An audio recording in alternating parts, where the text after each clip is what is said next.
Yes, absolutely. Good morning, Mr. Rodriguez. Good morning. I'm just going to ask you a few questions about your interactions with the defendant, Jordan Ryder. Certainly. You first met Ms. Ryder on July 14th. Yes. This was when she came to you looking to purchase a campsite. Yes, she asked for campsite 12.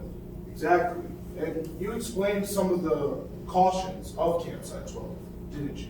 Yes, it is very secluded. Exactly. You said it was secluded. You said that you wouldn't recommend it for a family.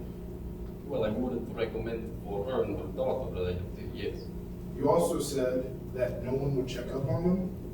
Well, I couldn't be so sure somebody would check up on them. I never said nobody would. But you did tell Ms. Ryder that it would be likely that no one would check up on them. Likely that nobody would, yes. And after saying all of these things, the defendant still purchased campsite 12?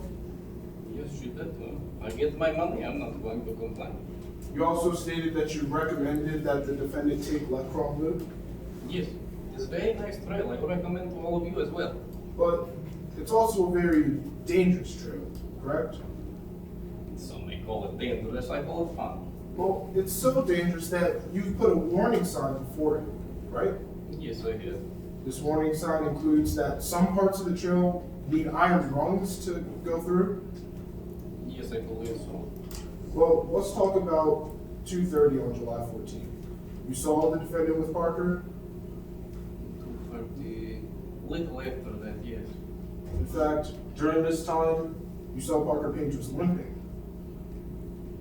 Did not notice much of a limp. She seemed to be favoring one of her legs slightly, but I did not think anything of it. Well, you did notice that Parker Page had a hiking pole with her, right?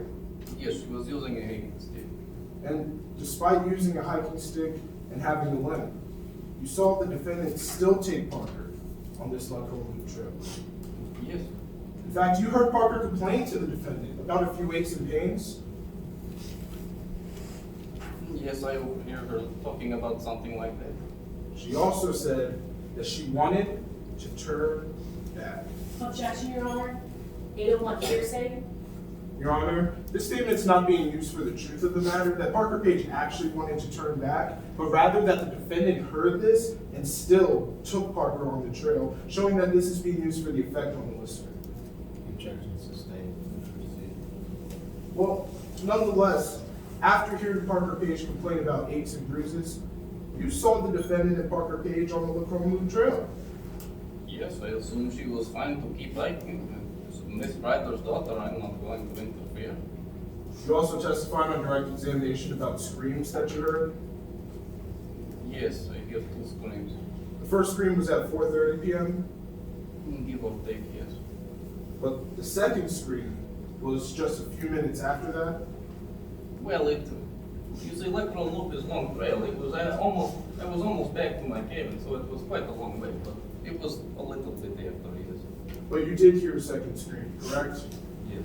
And you stated on direct examination that that's when it happened, Yes, that is what I said. but later, about 2 hours later, you talked to the defendant, didn't you? I did, yes. And during this time, you asked where was Parker. Yes, I asked where she is. She says she is in tent. I look in tent, she is not there. You would think Miss Ryder would keep better track of her daughter, yes. In fact, the defendant told you that Parker was still alive and well, right?